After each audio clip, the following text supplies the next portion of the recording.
Alright guys, Fuller coming to you with another video.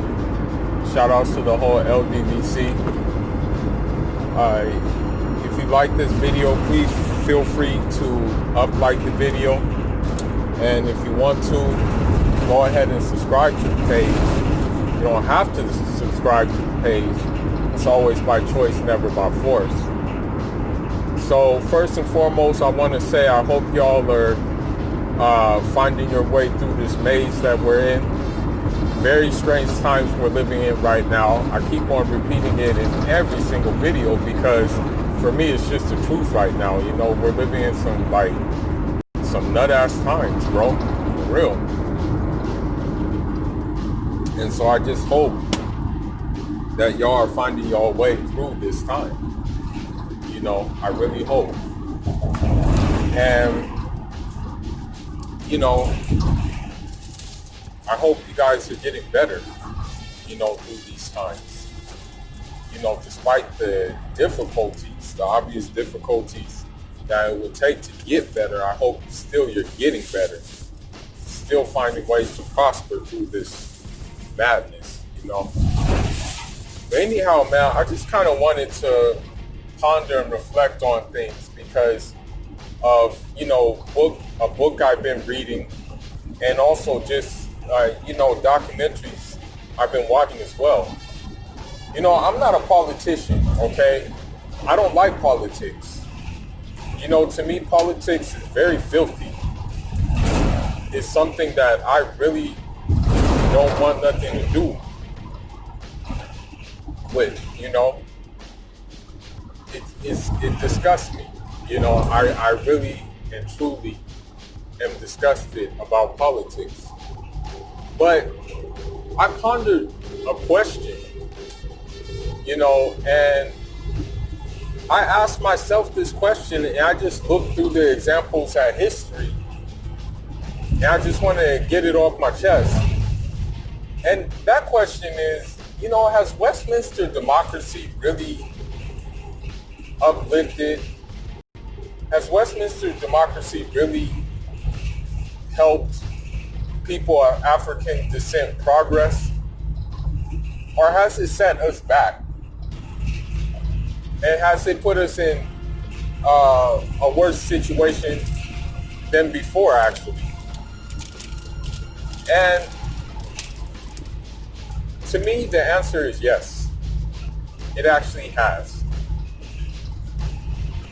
And the reason why I say this is because of the simple fact of how Westminster democracy works. Westminster democracy, every 4 years, or every 5 years, depending on what country you're talking about, because of course these African nations have adopted Westminster democracy as well. Every 5 years, every 4 years, give or take, the people choose someone to represent them, right? Now, the person they choose, okay, 9 times out of 10 does not represent that person, but represents, well, let me rephrase it this way. 9 times out of 10, that person that the people choose does not represent the people. It usually represents a small minority of people with good connections who have found their way up the oligarchical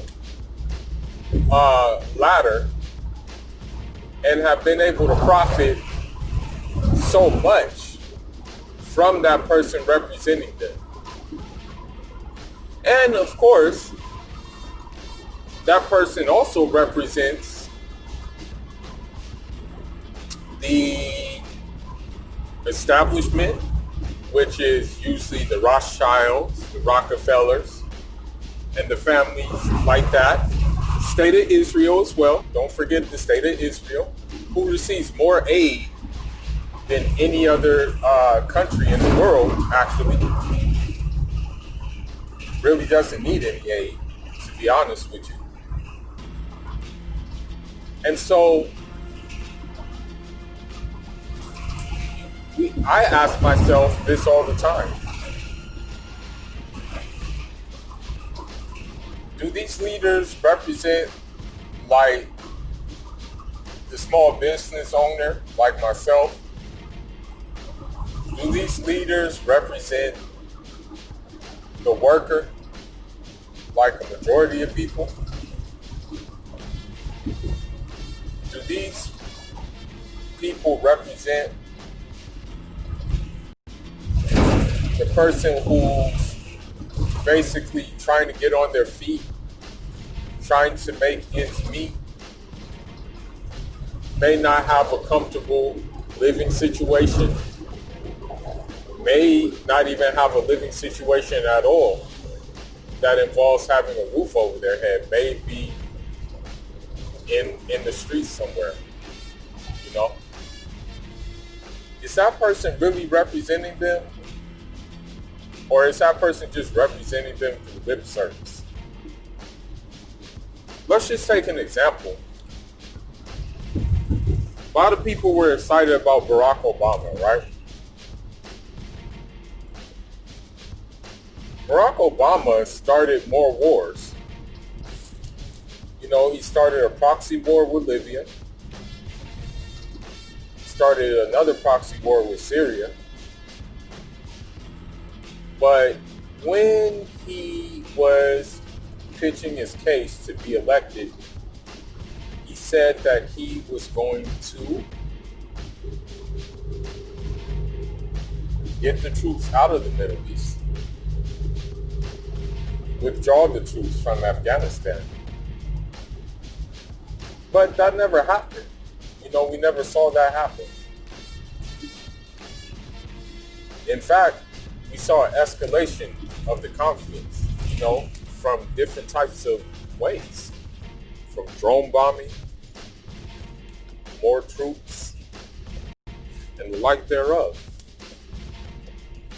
But did he go to, like, let's say the inner city and ask the inner city, or ask like a majority of groups in the area of different inner cities around the United States, what do you guys need? Did he tell the inner cities to organize as maybe committees, come together and come to unanimous agreements and present what they need to him? Did he do that? Did he walk through the inner cities and do that? Has Trump did that at all? Has Trump even been to an inner city? You know, has he even visited like that inner city? Has Trump been to, like, let's say South Central and see what the ground situation is? Or has Trump increased immigration restrictions? Has Trump furthermore pushed, has Trump now elevated the child trafficking of immigrants because of the simple fact that the media reports that they all of a sudden went missing? You know? And so I think to myself, these people don't represent me, you know, at all. And I believe that in order for fundamental change to come in Africa, especially, I'm especially talking to Africa, in the African context, you have to really go against the system which is established right now. The neoliberal, neo-colonial system, you are going to have to put all of your energies into in order to overcome that system. Otherwise, it's going to be the same NGOs, it's going to be the same debt which enslaves us. It's going to be the same petty bourgeois leaders which enrich themselves. I just found out something that, Blaise Compaoré, the guy who killed Thomas Sankara, may Allah damn him, his net worth is $275 million. Whereas citizens of his country can't get proper health care. Citizens of his country can't get the necessary agricultural tools needed to fight desertification. But yet he's worth $275 million. Right? And I'm going to say this too. The right wing and the left wing, they're all the same to me. Okay? Left wingers, especially the Western left wingers, especially the European left, especially the left wingers here, they want to capitalize too.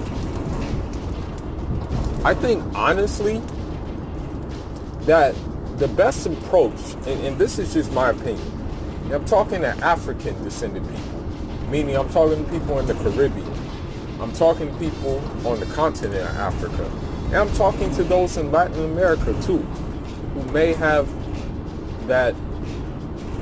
be of African descent or even partial African descent, who, if they came here, would be considered a minority.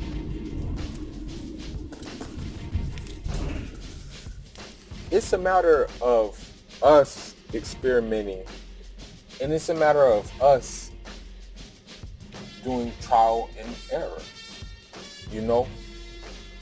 in that, and having a leader that will put our destiny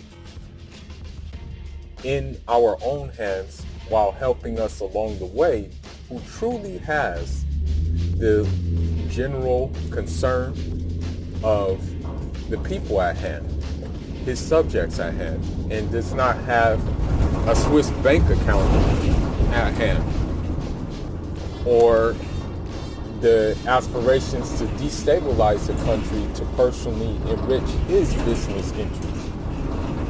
Okay? And I'll tell you something, Trump has indeed gotten rich during this term.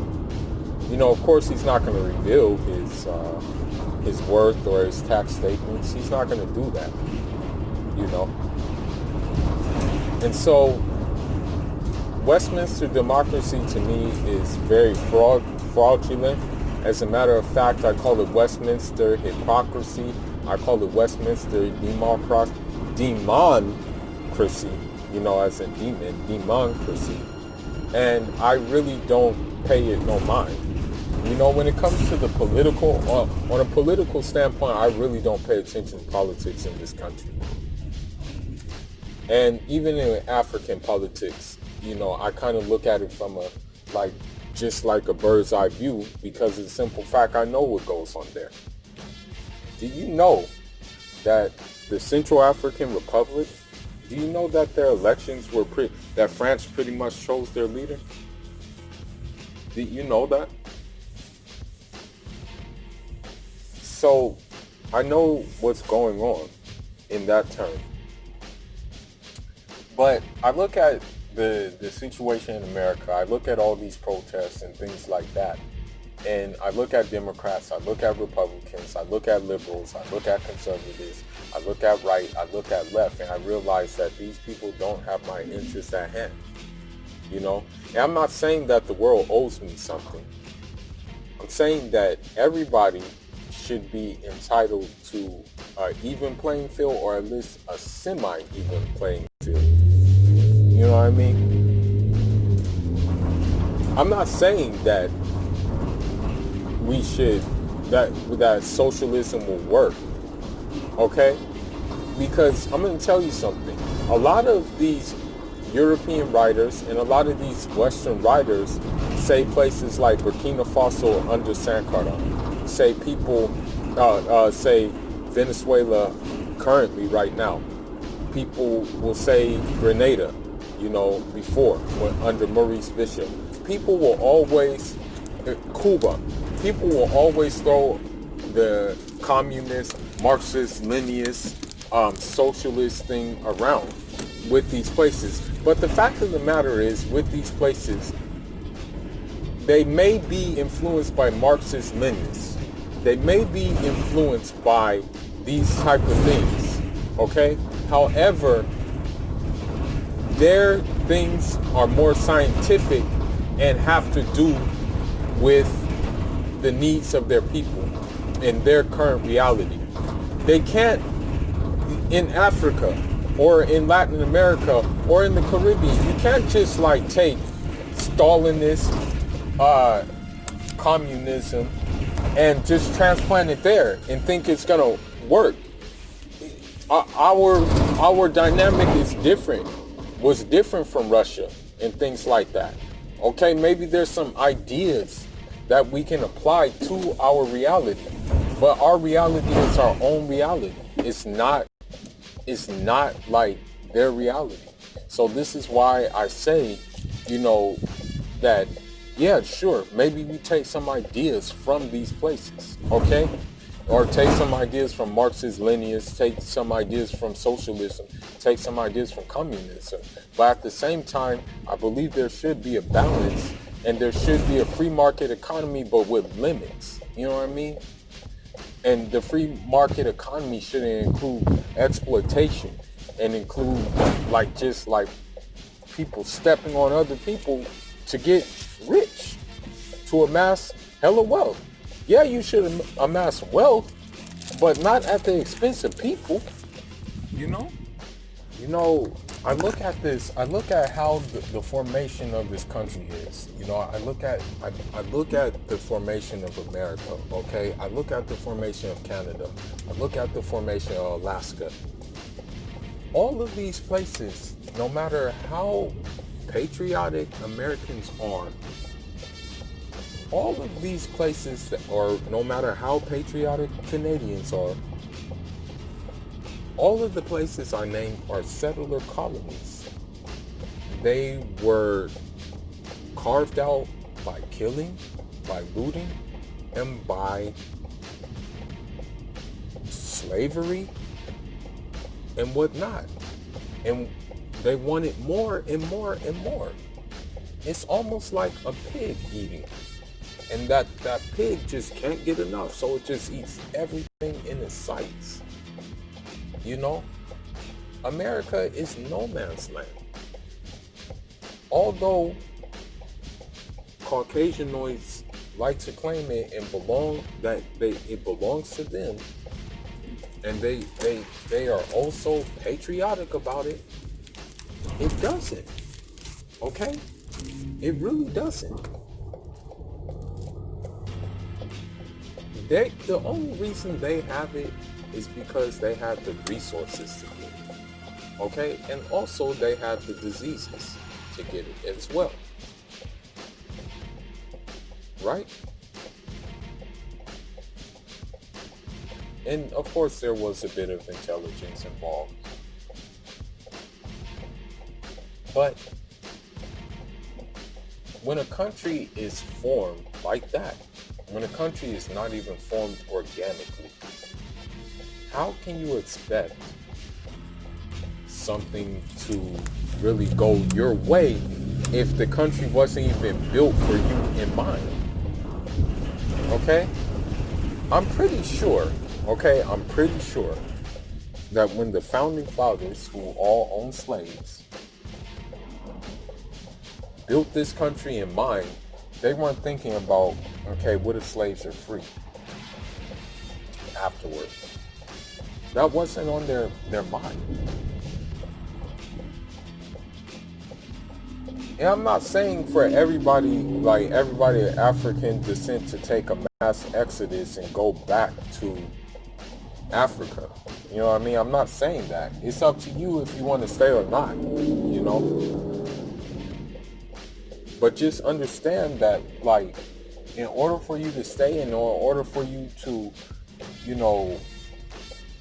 really have a stake at this, it may involve a serious struggle, meaning that struggle may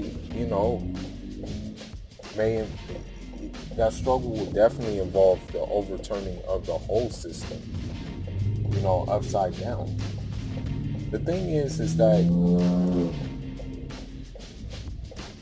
when radicals, like when you look at radicals throughout history, I'm talking about all types of radicals, religious radicals, all radicals. They were looked at as madmen at first. But at the end of the day, that madness is what got them in the history books and which got them established. Plus the success comes from God, of course. That's the main thing, like always. And, maybe your God is called by a different name. I don't know. But definitely that's the case, right? So,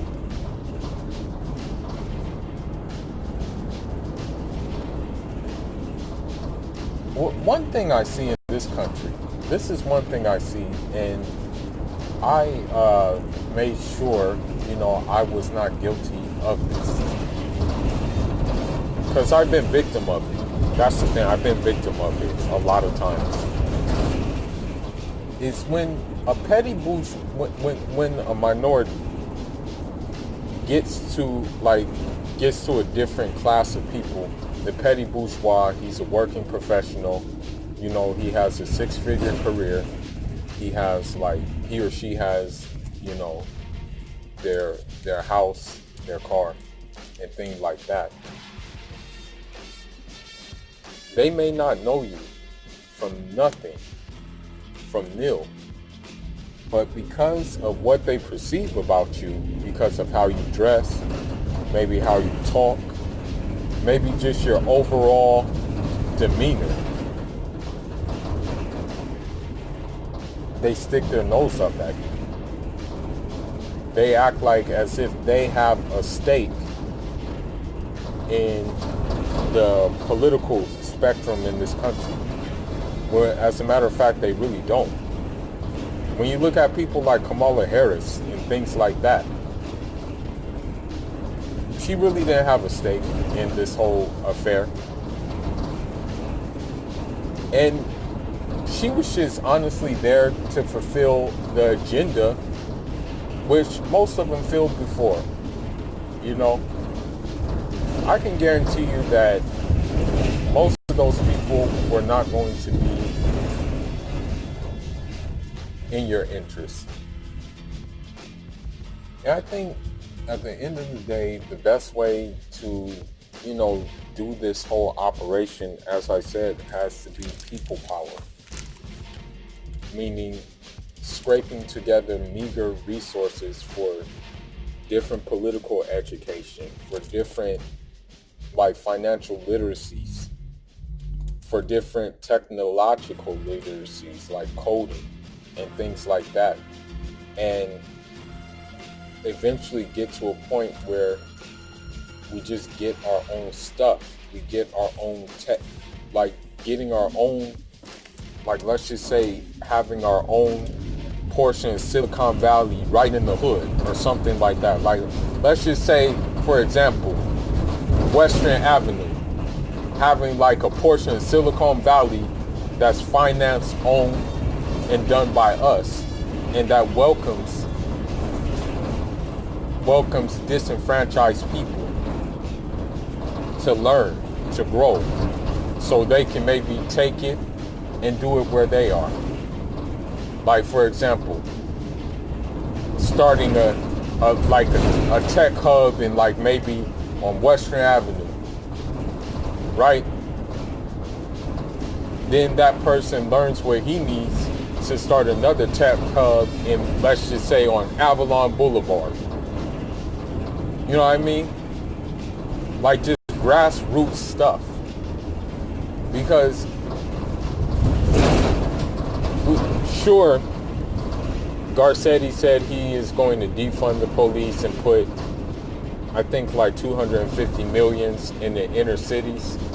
But does he really know the reality of those cities? Does he really like under does he really understand?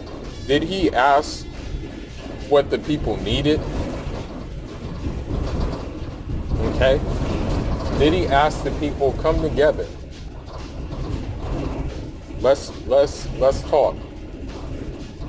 Or was it like a crying baby and he just said, okay, let me just stick this milk in your mouth so you can shut up? Was it like that? Was that the case?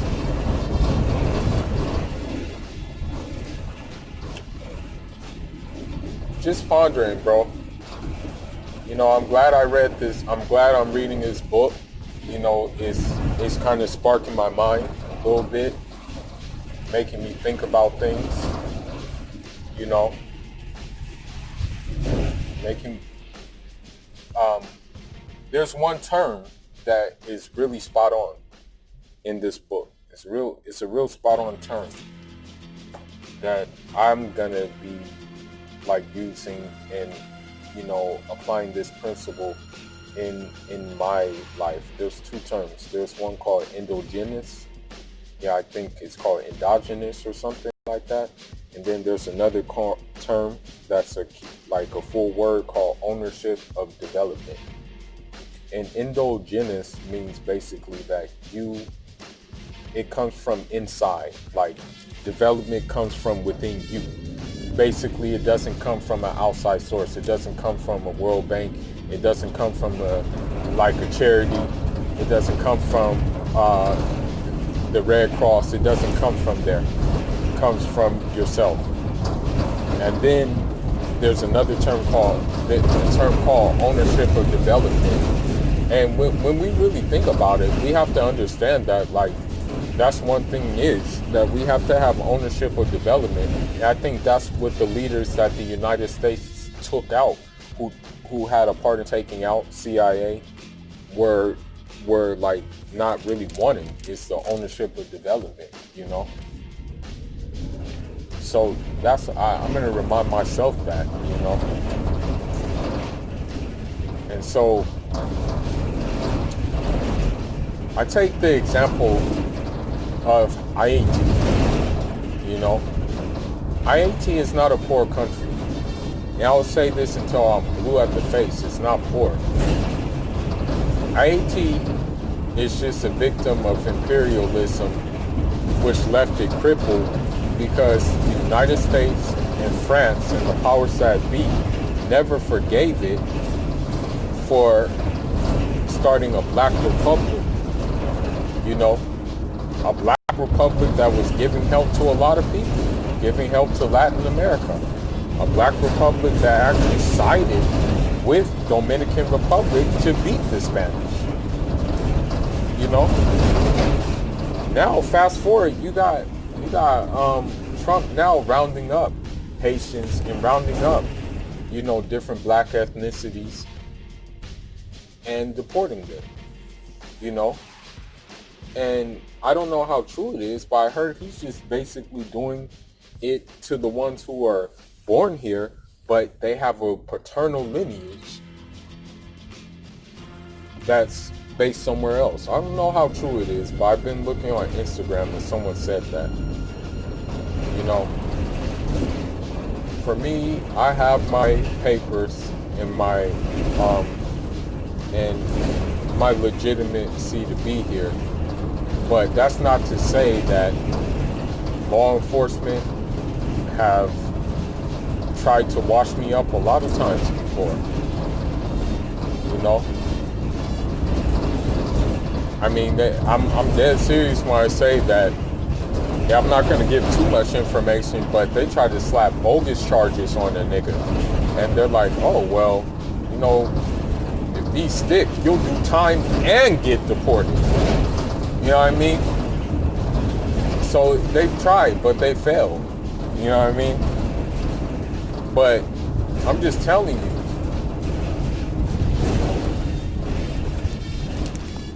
You know, Westminster democracy doesn't really work for African descended people. you know. But I think we're in a predicament, especially us who are coming from different countries, different black countries. For example, a person who's a lawyer back home, yeah, may have to do more than being a lawyer. He may have to work at a restaurant and be a taxi driver. So that's why most of us just choose the lesser of the two evils, okay? Because of the simple fact that our countries are exploited by the very country that claims is free and just and is anything but, you know. And so, I'm just gonna end this video and just say this was on my mind. These kind of things were on my mind, and I don't know, man. I just don't feel that Westminster democracy, protesting, and the like thereof is really doing anything. With the protests, like, the protest has to be at a level where the people actually go to the head honcho, or the puppet, Now, here's a question I pose. Imagine raising a kid, and you're a minority, and your kid is raised in a Westminster education, taught that Columbus discovered America, that when the Pilgrims met the Indians, it was all peaceful, and that the Vietnam War was just World War II, the bombing of two places with the nuclear bomb was just. And they're a minority, they're gonna want to be programmed to be the majority here, and maybe grow up to be a bit self-hate. So that's why I'm saying that,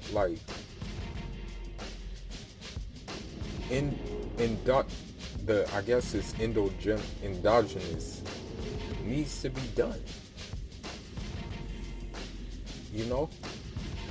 But let me start rambling about this, man. I'm gonna start rambling about this whole thing about Westminster democracy and if it works or not. I mean, I think the track record shows that it ain't working for us. And when I mean by us, I mean as a collective. I mean as an African descended person in the Caribbean, from the continent, or wherever you're from. It's not working for us, man. For real. I mean, it's just what it is. I never really was a fan of it. You see where democracy got Libya right now. You see where democracy is getting, the whole of the West Africa region with jihadists and things. It's only getting the Yankees and the Europeans to occupy us even more. Don't think the army is just there to train. So, I'm just gonna end with, just think for yourselves, man. Just really think for yourself. I'm sorry the video is kind of a little bit broken up into pieces, but that's all I really got to say about the whole situation, man. It's just really think for yourself and ask yourself if, doing everything like Tweedle this and Tweedle dumb is really going to really benefit you, in the long run. Just ask yourself these questions, because I don't really think it is. It hasn't benefited us, for a while. And then even with the whole Black Lives Matter movement, I've said that the movement is nothing but a profiteering mechanism for all these big conglomerates, and that is hiding the bigger picture, which is Hillary Clinton trafficking kids, and these people actually doing some sick crap like that, and them actually trying to legalize crap like that. That's what it really is hiding, you know.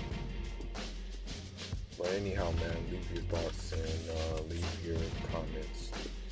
Let me know what y'all think about this.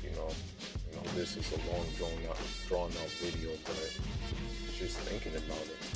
Because even Bernie Sanders, man, like, I wasn't gonna feel the burn. That nigga didn't know my reality. That nigga is an Ashkenazi Jew.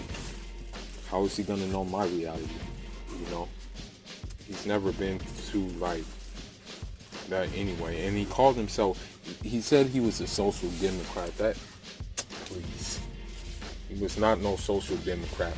Because if he was a social democrat, he would change his stance on Venezuela, which he didn't. He wanted regime change in Venezuela too. Okay? So don't give me that. He wanted a profit as well. That's why I say the right and the left of this country is all the same thing, man. Anyhow, let me stop. Alright, but I will say this.